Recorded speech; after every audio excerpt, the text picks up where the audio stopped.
natin yan. So, sa mga hindi pa ho nakakaalam, nako, nagalit na po ang ating Pangulo, si PBBM. Siyempre, wala namang iba. Eto ho, pakinggan nyo muna ha.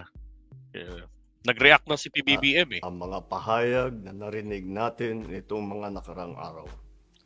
Nandyan ang walang pakundangang pagmumura at ang pagbabanta ng planong ipapatay ang ilan sa atin.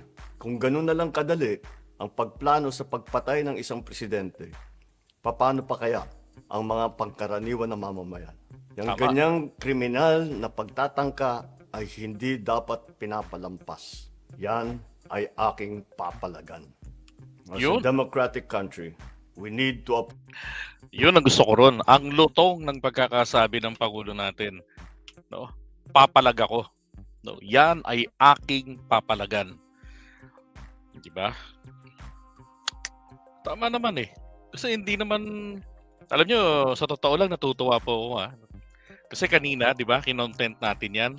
Binabanatan ko na kanina mismo ang ating Pangulo. And then 200 yung nawala sa live stream natin. Bakit? Kailangan na magkaroon ng wake-up call sa Pangulo. O ngayon, isang oras lang ang makalipas. Mahigit eh. Nako, eto na. Na-receive agad namin tong kopya na to.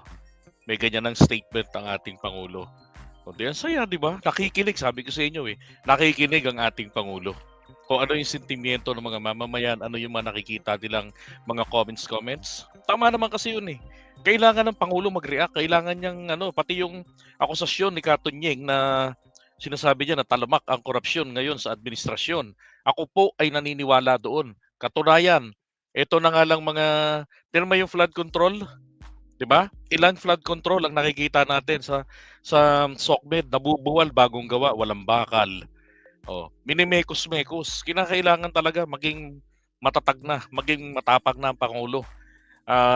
Ika nga be a man. 'Di ba? Wag na yung sobrang tiwala. Kailangan talaga tutukan niya na talaga 'yan. Yung mga proyekto ng gobyerno na 'yan. Yan ang ginagawa nilang paninira na yun nga, yung sinasabing napaka-weak ni PBBM, ganyan. Kailangan panindigan ng Pangulo na hindi ako weak.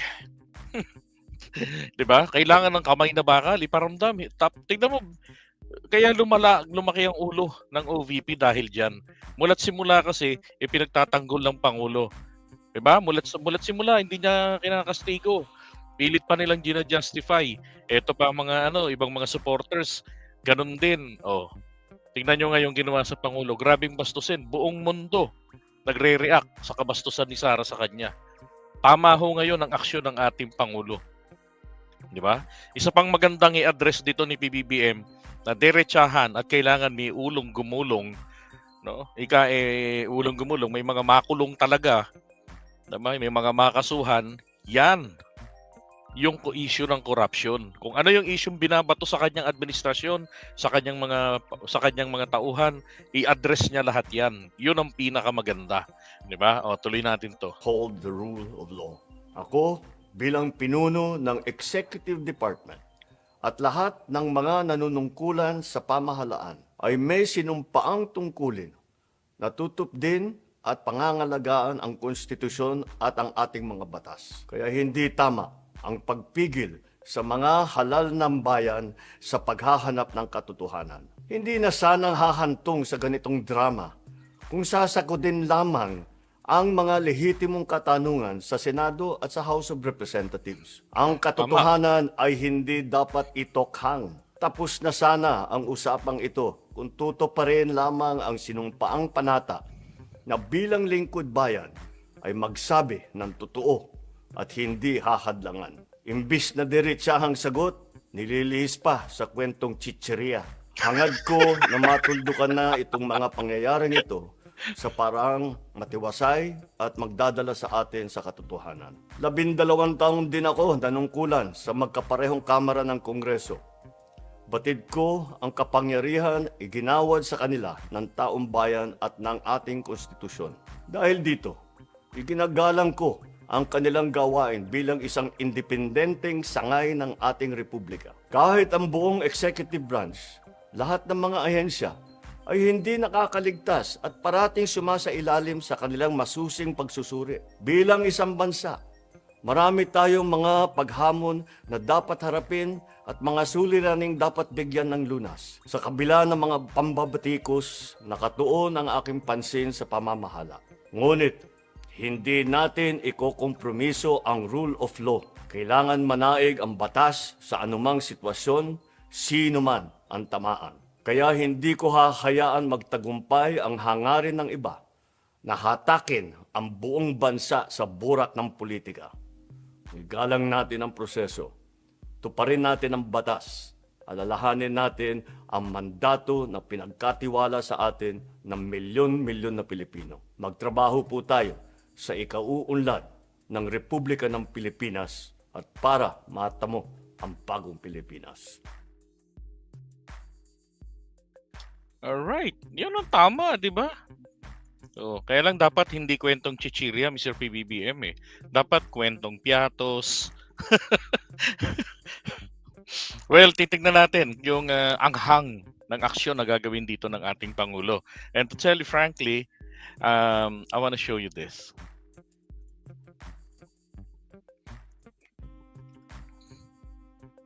Ito Yan. Okay. So, sabi rito, the Department of Justice calls Vice President Sara Duterte mastermind behind an assassination plot and says the NBI will subpoena Duterte over her statement threatening to kill the president. No, kailangan naka-livestream yan. Di ba? Naka-livestream dapat yan. Nakita ng mga tao kung gaano kaangas dyan si Sara. Kung paano niya babastusin ng NBI pag inimbestigahan siya. Kasi yung dinadahilan lang naman nila dyan, may nagawa lang daw niya yan. Sabi niya dahil may hina-highlight lang niya na may banta kasi kayo sa buhay ko, papapatay niyo ako, kayo na una. Yun ang akusasyon ni Sara kay PBBM. Sabi ni Yusek Jess Andres, the premeditated plot to assassinate the president, as declared by the self-confessed mastermind, will now face legal consequences. Yan ang dapat, di ba? Ngayon, kung ito yung pinaniniwalaan ni Sara, talagang pareho nga silang saraulo. Tsaka to si Mr. Sasot. Sabi ni Mr. Sasot, ang hindi nalalaman ng mga Pilipino ay bago ang kaarawan ni Inday Duday, nakaranas siya ng tangkang pagsyukti. Itong pagtatangka ng isa sa mga security aides na intinalaga ng tanggapan ng Pangulo. Hindi po ng hindi po ng PSG Office of the President daw ang nagtalaga niyan. So, kumbaga, dito na-trigger, I don't know kung drama nila na itong yung live stream na yon, si Akla ay papasok at magtatanong sa kanya na ano po yung inyong reaksyon, churbanes, eklabubu, di ba? So, sabi ko nga kung ito yung pinaniniwalaan ni Sara, abay, ang laki ng amats talaga nito. Ito, tingnan nyo Ito yung sinabi ni Mawi Ron. Kaya dapat imbestigahan to si Mawi, di ba, Mami Peng? Sa security ko. Kasi may kinausap na ako na tao. Sinabi ko sa kanya, kapag pinatay ako, patayin mo si BBM, si Lisa Araneta, at si Martin Romualdez. No joke. No joke. Ito yung si Mawi, yung una ron. Sarap na ng amat si Sara ron, gigil na biglang pumasok si Akla Kaya tingin ko rito, usapan na to, na pagka na-trigger na nila, nilalaro nila si Sara, pag ito galit na, nagmumura na, nagpuputumaya, putubungbong na, pasok mo ngayon. Etong sinabi ni Sasot. Di ba? At yun ang ginawa rito, nito ni Bakla. Narinig po ba ako, Princess Ayan. Mary? Yes. Oh, thank you. Good morning po, Madam Vice President. Thank you so much nga po pala sa dala niyong kopya nung hearing na pumunta kayo for PRRD. Kami yung nasa likod niyo po, yung tinawag nilang bastos kasi pumalak pa kami because of Congresswoman Cardema. Ayan. Thank you, ma'am. Nakakain kami. Ako po ay natatakot kumain ng pagkain doon, ma'am. Alam mo, issue ng baklang ito Alam mo, ito si Bakla, Ensaymada vlogger din po yan. Yung nga lang ang problema, naubusan ng Ensaymada. Kaya nagwala, naubusan ni Rover. Tapos nakakuha ng mga pambili ng ensaymada dito sa kampo ni Maharlika. Ayun, nagpaka-DDS ng tuluyan. Mamaya eh. Ma'am, mag-iingat po kayo, nasa teritoryo kayo ng kalaban. Okay lang Nag-aalala po po, kami ma'am, kasi sila naman ako na eh. Sila talaga yung bastos eh. You reap what you sow. Yeah. Mag-ingat po kayo kasi sa dinami-rami po ng inyong mga pasabog ngayong gabi, it seems like marami po talaga kayong alam about them, no? Dahil sa pagkakasama niyo sa kanila during the campaign and during the 2022 elections. Baka po mamaya kasi totoo yung mga naririnig namin or yung, I don't know if it's true, na meron daw silang Operation Romanovs and baka bala kayong ubusin ang inyong pamilya dahil hadlang kayo sa kanilang mga balaki in the future. So mag-iingat po kayo. Kami po kasi kami ng EDSA Friday Group, kami yung bumababa every Friday dyan sa EDSA because we believe yan yung tamang venue sa It's a Friday dinami-rami na group. problema natin. Ang kaya lang naman po namin gawin ay manawagan na bumaba na yan. Eh ano po kaya ang remedy naman ninyong mga nasa posisyon or ng mga kayang labanan itong napakarami na pong ginagawang korupsyon at krimen laban sa taong bayan? Ano po ang Diba? pwede maging remedy para matapos na ito? Lalo't nagsisigaw na po ang Gatong. taong bayan na mag-people power na. Yun ang gatong po ni bakla. 'Di ba? Kaya sabi ko yung mga nakapaligid, kapansin-pansin niyo nung gabi. Nandun si MJ, panay ang panawagan na, hindi niyo pa ba, di pa ba kayo lalabas? Di pa ba kayo pupunta sa batasan? Paano yung nangyayaring ito? Paano kung kayo naman ang kusunod kung tayo na? O, di ba? Kaya lang, di nagkakatao. Sila lang nandun eh. Sila nga mismo, na MJ, ayaw lumabas.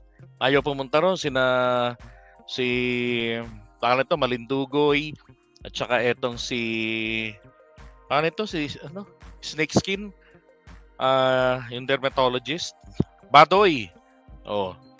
Ayaw nga nilang lumayas. Ay, nung gabi ayaw nilang magsipunta eh. Pero nananawagan sila na papuntahin na ron yung mga tao. Kung wala namang ginagawa, pumunta raw doon.